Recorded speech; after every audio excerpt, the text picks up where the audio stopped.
मैं दिल्ली हूँ।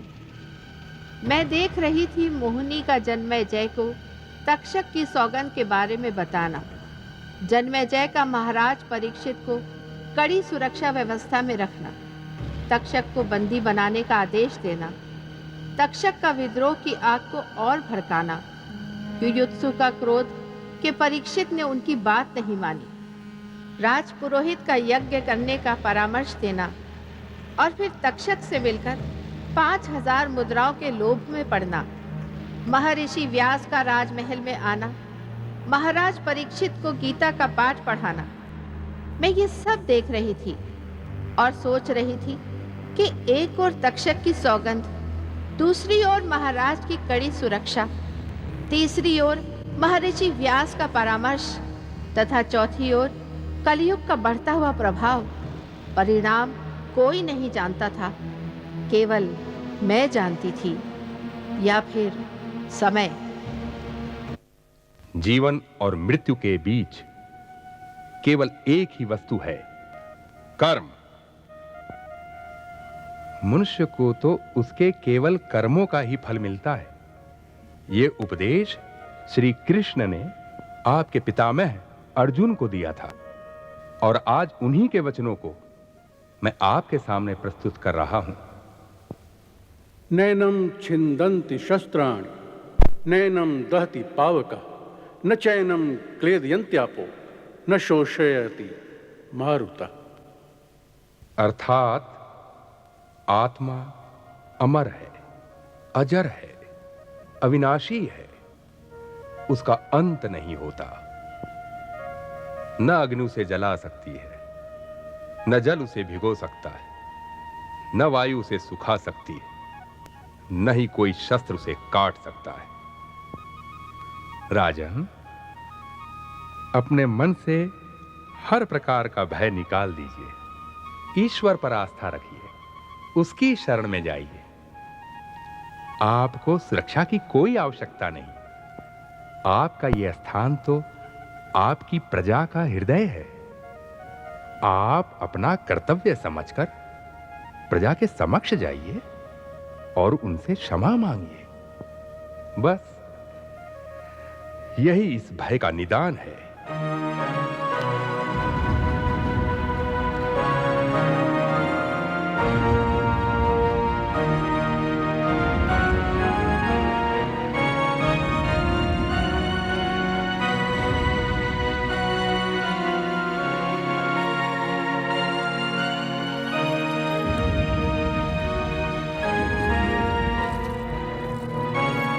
महाराज, कहां जा रहे हैं आप?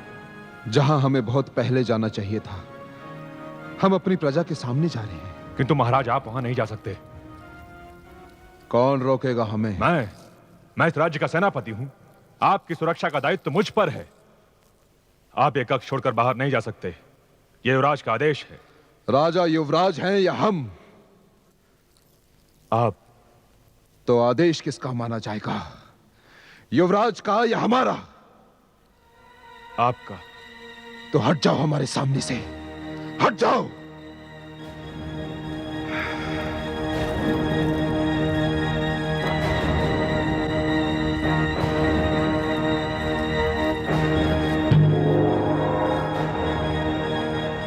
सैनिक, खोलो इसे। महाराज, युवराज का आदेश है कि आप राजमहल से बाहर नहीं जा सकते। हम कहते हैं कि खोलो इसे। महाराज, हम आपके साथ चलें? हमारे साथ कोई नहीं जाएगा।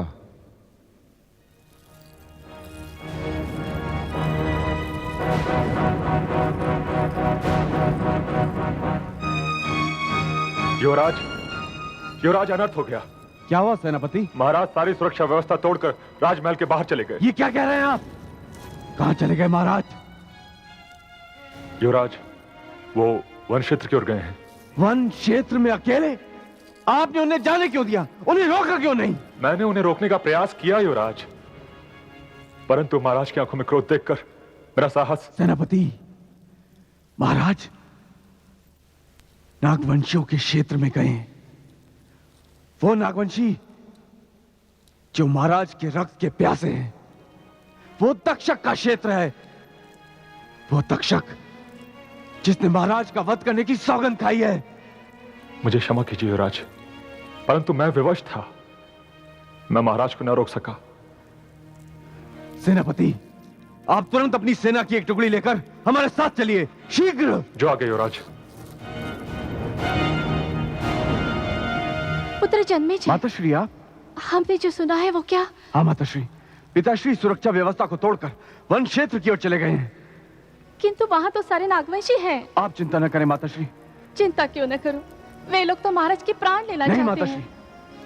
हमारे होते हुए पिताश्री के प्राणों को कोई संकट नहीं है। नागवंशी उनका कुछ नहीं बिगाड़ सकते। आप निश्चिंत रहिए माताश्री, हम अभी महाराज को लेकर आते हैं। शीघ्र जाओ पुत्र, शीघ्र जाओ। हाँ माताश्री।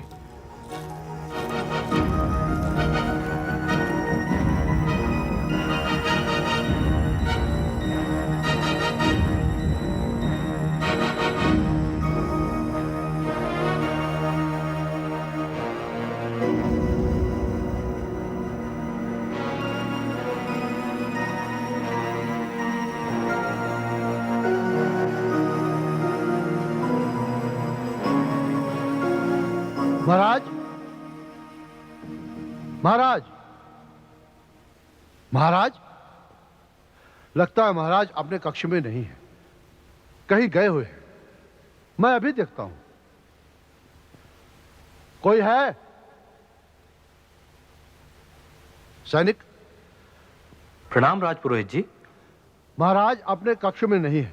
तुम्हें पता है कहां गए हैं? आपको पता नहीं राजपुरोहित जी? नहीं। महाराज तो सारी सुरक्षा के घेरे को तोड़कर निकल गए हैं राजमहल से। क्या? जी हाँ।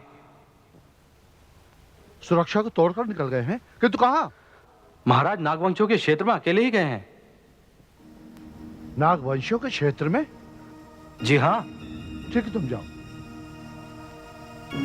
महाराज हमारे क्षेत्र में है शक्ति, अर्थात हमारा कार्य और भी सरल हो गया। हमें तुरंत अपने क्षेत्र में चलना चाहिए। चलो। ठहरो भाई, ठहरो। इतनी शीघ्रता भी क्या है जाने की? हैं? जाने से पहले मेरी स्वर्ण मुद्राएं तो देते जाओ। अब काहे की स्वर्ण मुद्राएं पुरोहित जी? हमने तो महाराज के दर्शन भी नहीं किए। दर्शन नहीं किए तो ये तुम्हारा दुर्भाग्य है। मैं तो तुम्हें राजमहल के भीतर ले आया ना।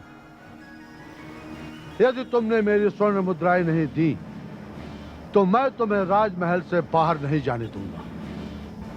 तुम हमें रोक लोगे पुरोहित जी? अवश्य रोक लूंगा। मैं सबको बता दूंगा कि तुम तक्षक हो और महाराज का वध करने आए थे। किंतु ये बताने के लिए तुम्हें जीवित रहना पड़ेगा पुरोहित। अर्थात? अर्थात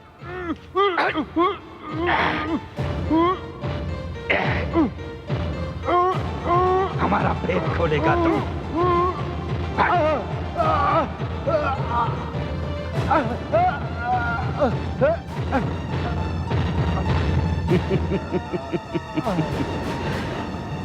अब ये कुछ भी बताने योग्य नहीं रहा शक्ति।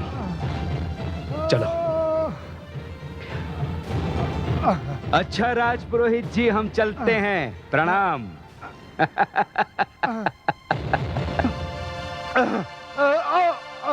मैं राजपुरोहित होकर भी अपने कर्तव्य को भूल गया।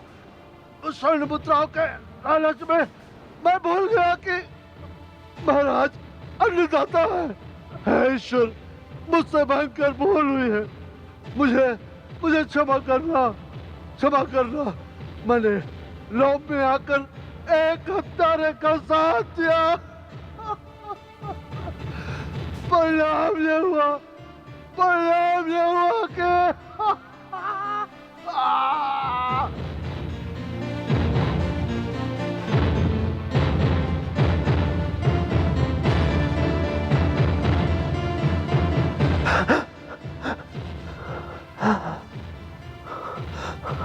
महाराज के कक्ष में राजपुरोहित की हत्या और वो ऋषि।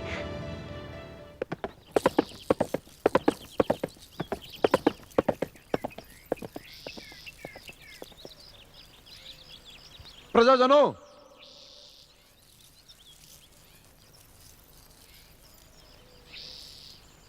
गजुर प्रधान। महाराज परीक्षित यहाँ। कोई है इस बस्ती में? महाराज परीक्षित? कहां गए सब? परीक्षित, आज तू बच कर नहीं जाएगा। गजुर प्रधान। राजा परीक्षित, राजा परीक्षित।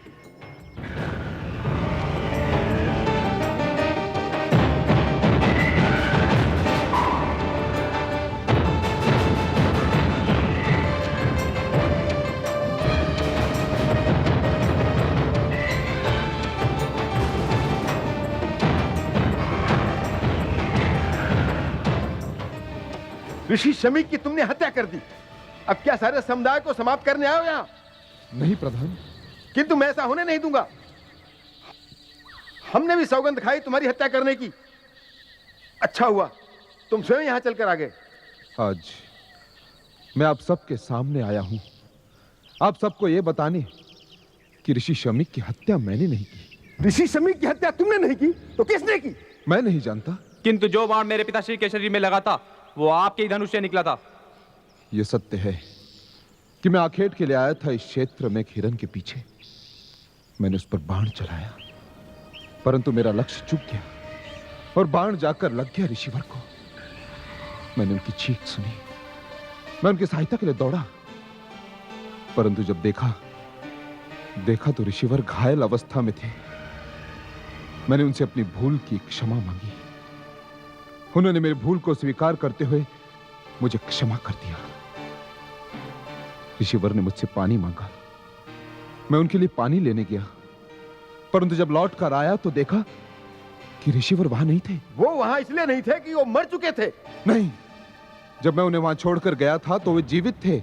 यदि वो जीवित होते, उनके मृत शरीर को तक्षक यहाँ कैसे लाता? तुमने मारा उन्हें, तुमने। मेरा विश्वास करो गजुर प्रधान, मैं क्यों मारता उन्हें?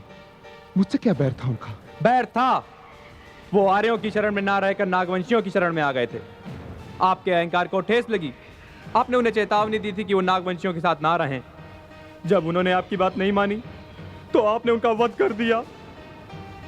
ये सब बातें तक्षक ने अपनी आंखों से देखी हैं, अपने कानों से सुनी है, और उसी ने आके हम सबको ये बताया है। ये झूठ है। जब ऋषिवर घायल अवस्था में थे तब तक्षक वहां नहीं था। हो सकता है हमारे जाने के पश्चात तक्षक वहां आया हो और उसी ने ऋषिवर की हत्या की हो। किंतु तक्षक ऐसा क्यों करेगा? आप तक्षक से घृणा करते हैं महाराज। घृणा तो उसके मन में आर्यों के प्रति, परंतु हमारे मन में कोई घृणा नहीं। अरे तक्षक को तो चोरी के अपराध में प्रस्तुत किया था हमारे सामने। हमने तो उसके दोनों हाथ काटने का दंड भी दिया था, परंतु ऋषि जर के कहने पर हमने उसे क्षमा कर दिया। हमारी दृष्टि में आर्य और नागवंशियों के बीच कोई अंतर नहीं, और इसका प्रमाण है कि हमने तक्षक की पुत्री मोहिनी को अपनी पुत्र वधू बनाने का निर्णय किया है। और यह प्रथम बार नहीं है, इससे पहले भी हमारे पूर्वजों ने असुर और नागवंशी कन्याओं से विवाह किया है। महारानी शर्मिष्ठा और महारानी कुंती इसके सबसे बड़े उदाहरण हैं। किंतु यह सब कहने से ऋषि शमीक की हत्या का अपराध तो नहीं धुल जाता? मैं अब भी कहता हूं, मैंने ऋषिवर की हत्या नहीं की। जब मुझे उनकी मृत्यु का समाचार मिला तो साथ ही साथ मुझे यह समाचार भी मिला कि नागवंशियों ने मेरा वध करने की सौगंध खाई है।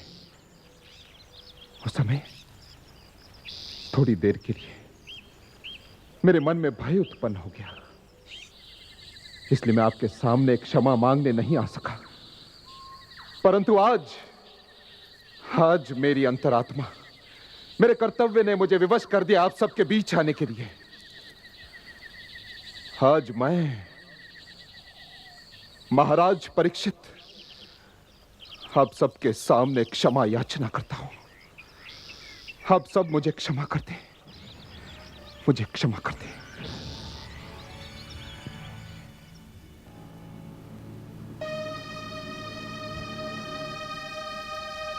मैं मानता हूं कि वो राजा राजा नहीं रहता, जिसका प्रजा से संपर्क टूट जाए वो राजा राजा नहीं रहता। जिसे प्रजा रक्षक नहीं भक्षक समझे वो राजा राजा नहीं रहता। जिस पर से प्रजा का विश्वास उठ जाए, मैं आपसे फिर कहता हूं, यह अपराध मैंने नहीं किया। यदि फिर भी आपकी दृष्टि में मैं अपराधी हूं तो मुझे इसका दंड अवश्य दीजिए। जब प्रजा अपराध करती है तो राजा उसे दंड देता है, परंतु जब कोई राजा अपराध करे तो उसे दंड देने का प्रजा को पूरा अधिकार है। यदि तुम समझते हो कि मैंने तुम्हारे पिताश्री की हत्या की है तो यह लो खड़क और कर दो मेरा वध और ले लो अपने पिताश्री की हत्या का प्रतिशोध। मैं तुम्हें वचन देता हूं कि मेरा कोई भी अधिकारी अपनी कोई भी प्रतिक्रिया व्यक्त नहीं करेगा तुम्हारे विरुद्ध।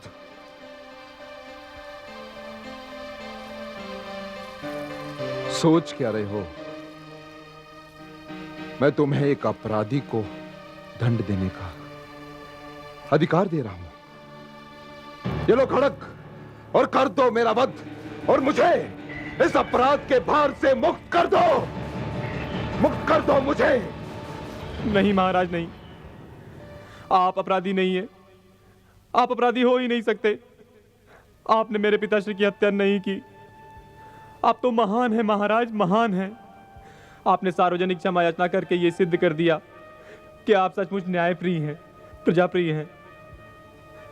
मेरे पिता की मृत्यु के कारण आपके प्रति मेरे हृदय में जो आक्रोश और प्रतिशोध की भावना घर कर गई थी वो अब समाप्त हो चुकी है। मैं आपको अपने हृदय से क्षमा करता हूं महाराज, क्षमा करता हूं मैं आपको।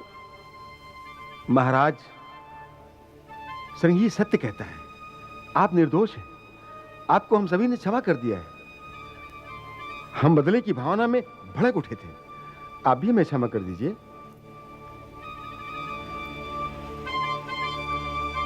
हम समस्त नागवंशी समुदाय की ओर से वचन देते हैं कि आज से आपका कोई शत्रु नहीं, हमारे मन में कोई द्वेष नहीं, हमारे मन में कोई घृणा नहीं। यदि ये भावना किसी के अंदर पैदा हुई तो हम प्रतिज्ञा करते हैं इन्हीं हाथों से उसका वध कर देंगे। मैं सच्चे हृदय से आपका आभारी हूं और आप सबका भी आभारी हूं मैं। आज मेरे मन पर कोई बोझ नहीं। अब सबका बहुत बहुत धन्यवाद।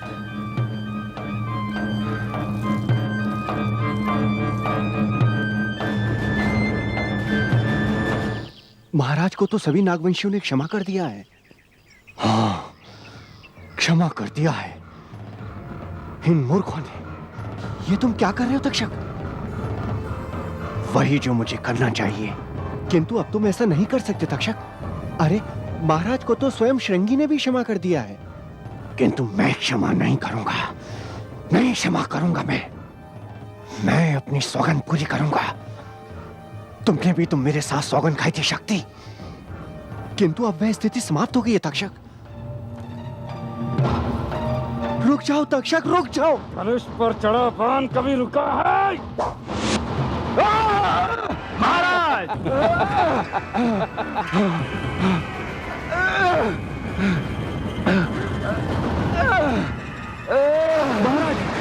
महाराज क्या हुआ आपको? ये किसने मारा? महाराज! श्रृंगी! महाराज को किसने मारा? अरे महाराज, महाराज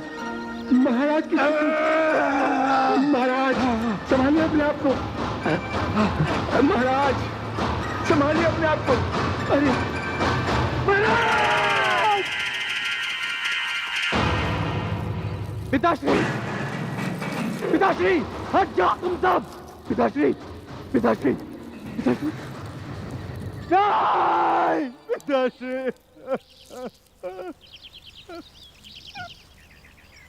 किसने चलाया ये बाण?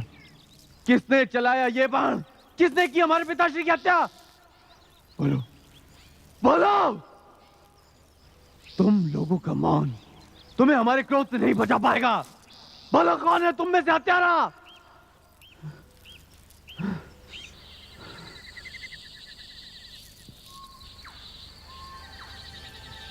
तू बोल।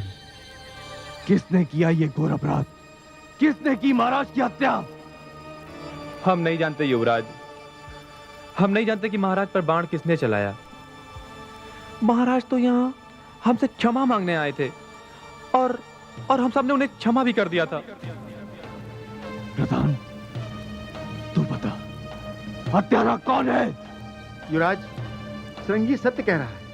हम सबने उनको क्षमा कर दिया था। झूठ, झूठ है ये सब तुम लोगों का षड्यंत्र है। मैं जानता हूं मेरे पिताश्री की हत्या किसने की। तक्षक ने, किंतु तुम सबने मिलकर उसे यहां से भगा दिया। नहीं युवराज, ये सत्य नहीं है। यही सत्य है, यही सत्य है। यदि तुम लोगों ने मुझे उस हत्यारे का नाम नहीं बताया तो हम तुम सबको मृत्यु दंड देंगे। सैनिकों, इन सबको बंदी बना लो। ठहरो।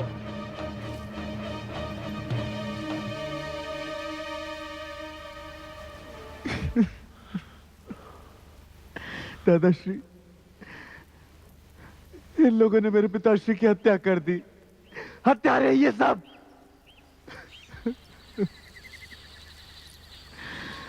पौत्र,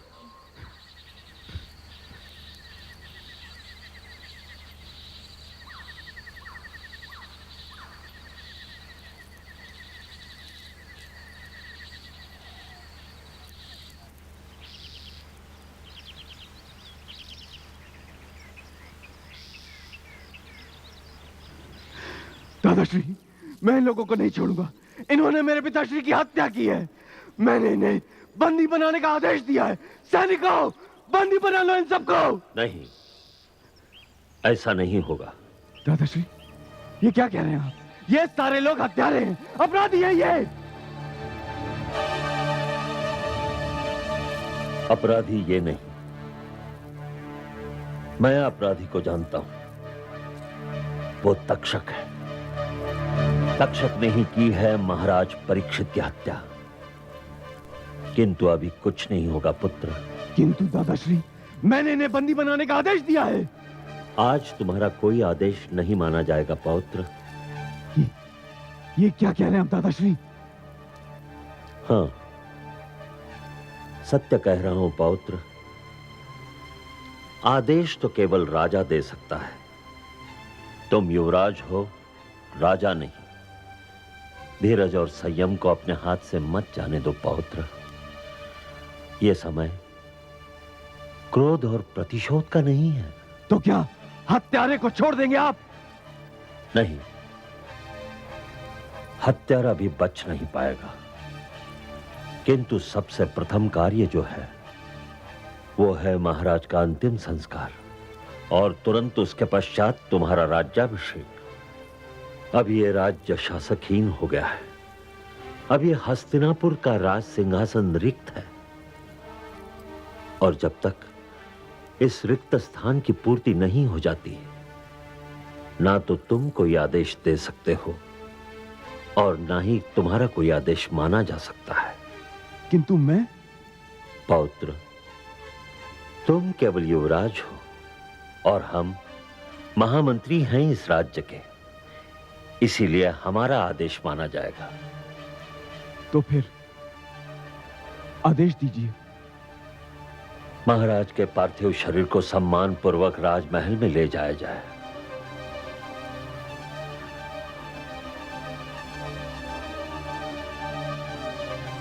आदेश का पालन होगा। पौत्र, महाराज के मृत्यु का कारण केवल एक ही है।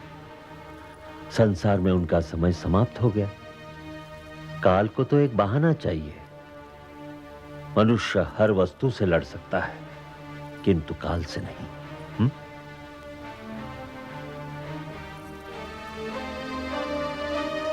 सेनापति, महाराज के पार्थिव शरीर को राजमहल में ले जाने का प्रबंध किया जाए।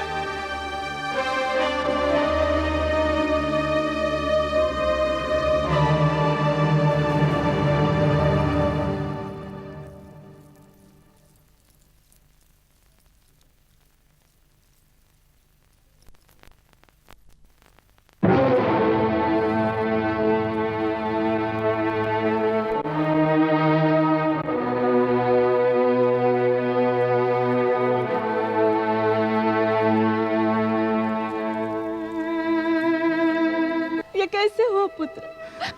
ये कैसे हुआ? बताओ पुत्र, तुम तो मुझे वचन देकर गए थे कि महाराज के प्राणों को कोई संकट नहीं, फिर ये कैसे हुआ? कैसे हुआ? बोलो। मातश्री, जब हम वहां पहुंचे तो तक्षक महाराज का दादाश्री, आप ही गए थे वहां पर, फिर ये कैसे हुआ? कैसे होने दिया आपने ये? कुलवधु, होनी को कौन टाल सकता है? बस अब धीरज रखो। कैसे धीरज रखो दादाश्री? ये देखकर कोई धीरज रख सकता है? किंतु इसके सिवा कोई उपाय भी तो नहीं है। यही वो स्थान है जहां मनुष्य विवश हो जाता है, विवश हो जाता है नियति के आगे। किंतु दादाश्री, उनके बिना ये पर्वत जैसा जीवन में कैसे बिताऊंगी? कैसे बिताऊंगी?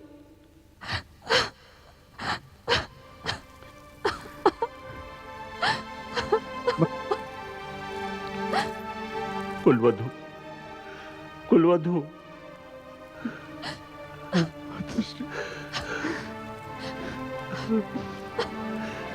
कुलवधु,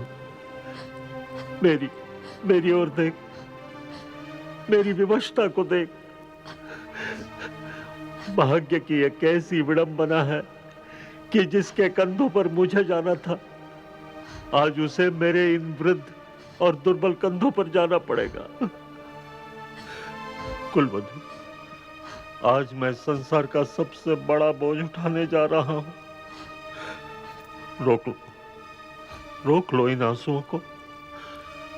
यही तो प्रकृति का नियम है, जो आता है उसे जाना पड़ता है। अपने मन को शांत रखो कुलवधु।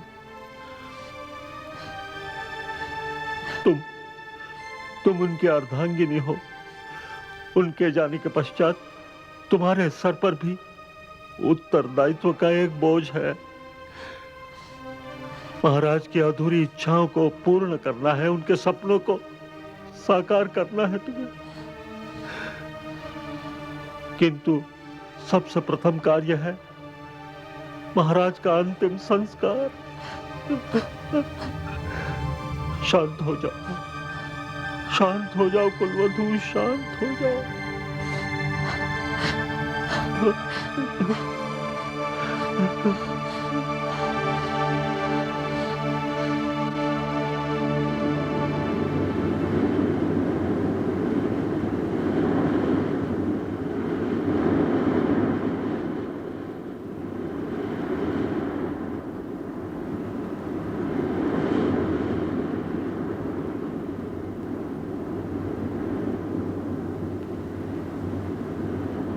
पौत्र, ये तुम्हारा अंतिम कर्तव्य है। अपने पिताश्री को मुखाग्नि दो। जाओ।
कुलवधु,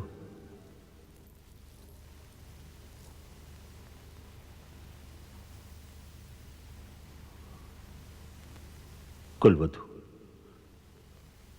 जब मुख से ये शब्द निकलते हैं कि धीरज रखो, तब आंखों से आंसू बह निकलते हैं। तुम केवल महाराज परीक्षित की धर्म पत्नी ही नहीं, उनके पुत्र की मां भी हो। महाराज परीक्षित की अचानक मृत्यु से राज सिंहासन सूना पड़ा है।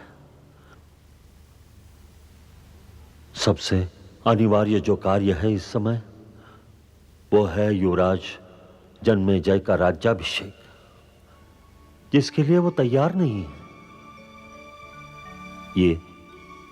ये तुम्हारा कर्तव्य है अपने पुत्र को समझाना, भरे और दुखी हृदय से ही सही, किंतु ये कार्य संपन्न होना है। ये महाराज परीक्षित की अंतिम इच्छा थी। वो अपने पुत्र का राज्याभिषेक देखना चाहते थे। अब यदि उनकी इस इच्छा की पूर्ति होगी तो उनकी आत्मा को शांति होगी। हाँ दादाश्री, मैं तो अपने दुख में भूल ही गई थी। महाराज की इच्छा अवश्य पूरी होगी।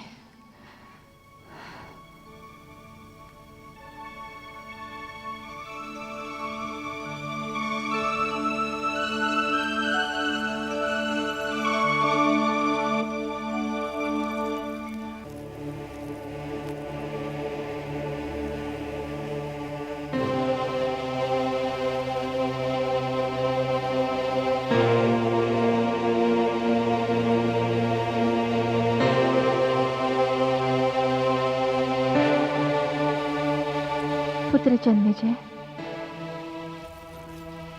माताश्री आप? हाँ पुत्र, संतान माता पिता की आशाओं का केंद्र होती है। हर पिता की यही इच्छा होती है कि उसका पुत्र उसका स्थान ले। किसी की ये इच्छा पूरी हो जाती है तो किसी की अधूरी रह जाती है,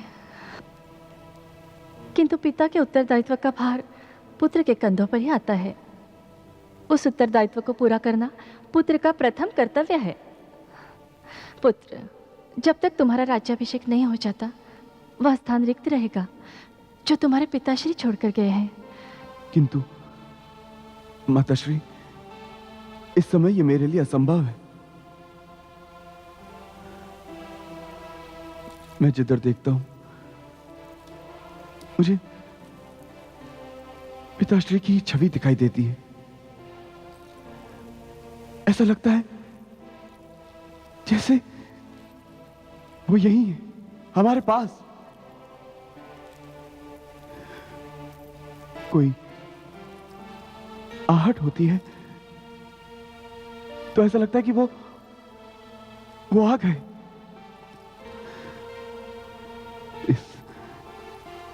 इस शांत वातावरण में मुझे उनकी वाणी सुनाई देती है, मानो वो मुझे पुकार रहे हो। पुत्र जन्मेजय, पिताश्री।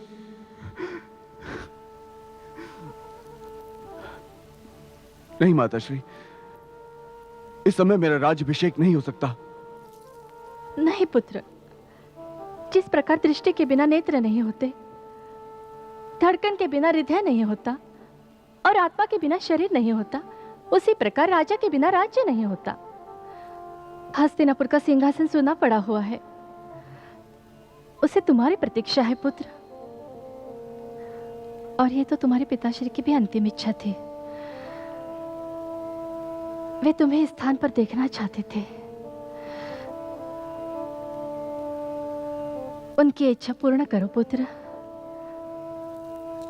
मैं उनकी आंखों से तुम्हें इस स्थान पर देखना चाहती हूं, और यदि उनकी इच्छा पूर्ण न हुई तो उनकी आत्मा को कभी शांति नहीं मिलेगी।